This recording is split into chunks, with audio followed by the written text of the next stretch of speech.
back to Cooking with Ash. Thank you for joining me in the kitchen.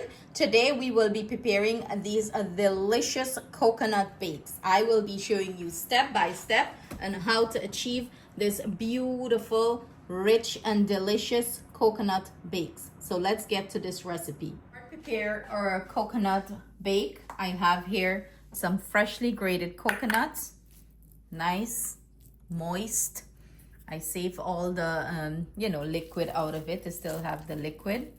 I want to use that as my liquid. Maybe I'll need to add a little bit of coconut milk, but we'll see. I'm going in here with some butter, and I'm using some Crisco vegetable shortening.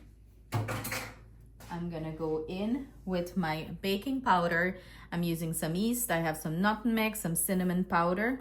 And you want to add all of that here. And we're just going to give this a mixed in. Oh, this is smelling so good. Now I'm gonna start adding my flour, and this is so easy to do, as you can see. I'm just gonna mix the flour as I go. Do bear in mind, everything I'm using will be listed in the description box, the ingredients, or you can find the recipe at the end of this reel, or I'm saying reel, the end of this video. So you want to make sure you mix everything in well, blend everything nicely in. I'm gonna add some salt, and I gotta grab my sugar. I forgot my sugar as always. So I'm gonna grab that and I'll be right back. I am using brown sugar here. I prefer the brown sugar, but you can go ahead and use, the white sugar if you prefer. It's up to you. And we're just going to knead this dough. As you can see, as of right now, I do not need any liquid because the coconut milk, the coconut have enough milk here. So what we're trying to do is knead this into a nice smooth dough. And do bear in mind, everyone flour texture is different and absorb liquid differently. So if you need more liquid, you can go ahead and add a little bit of coconut milk to bring this together.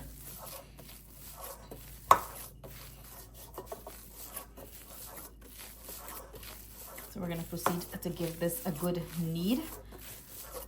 We want a nice dough here. So we're gonna knead it until it comes together.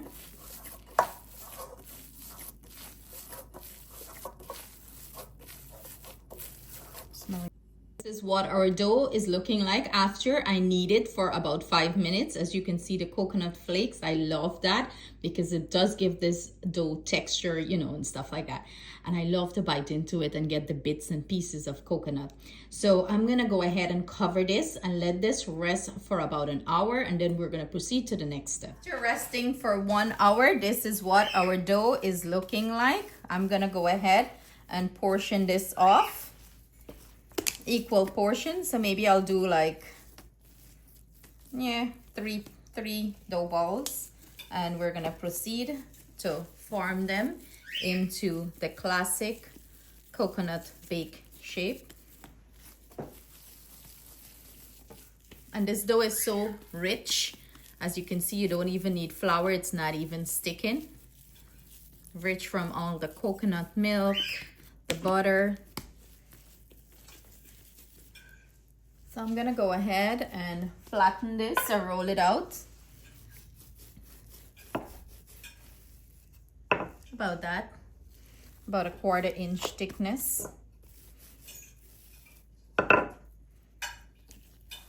This is what it's looking like. And I'm gonna place it on a sheet pan that I have lined with parchment paper. Now that I have them rolled out, I am going to go ahead and poke some hole into this. And the hole is gonna help this from not, swelling up too much like a bread. You're looking for, that nice fluffiness, but still a little denseness to it because, coconut bake is not bread-like texture, swell up bake. I'm gonna cover this and let it rest for another 20 minutes before I preheat my oven and bake them off. 20 minutes later, and this is what it's looking like. I went ahead and preheat my oven, 375 degrees Fahrenheit. I am going to pop these in and let them bake anyway, 25 to 30 minutes. 20 minutes later, and look at these beautiful golden brown coconut bakes. So what I'm gonna go ahead and do is glaze the top with a little bit of butter and let it cool down, and I'm gonna cut into it and show you what it's looking like inside. Here you have it, our finished plated coconut bakes. Slap a slice of cheese in there and you're in heaven. Okay, look at this beautiful golden brown color, the coconut throughout. This is perfection right here. I hope you guys give this recipe a try. Stay tuned for a taste tester review. You have Justin going in here with the taste test. They like it with the cheese. I actually love to slap some saltfish in there. That's really good. It's soft and it's like crunchy on that thin layer. So Yes, it has that nice softness inside, but it's still you get a little crisp from the coconut and the the baked, the way it's baked. Yes, you still got a little crunch to it. Are you tasting the coconut, the richness? Yep. So there you have it, guys. I hope you give this recipe a try. See you guys soon with another delicious recipe. Stay blessed, stay safe.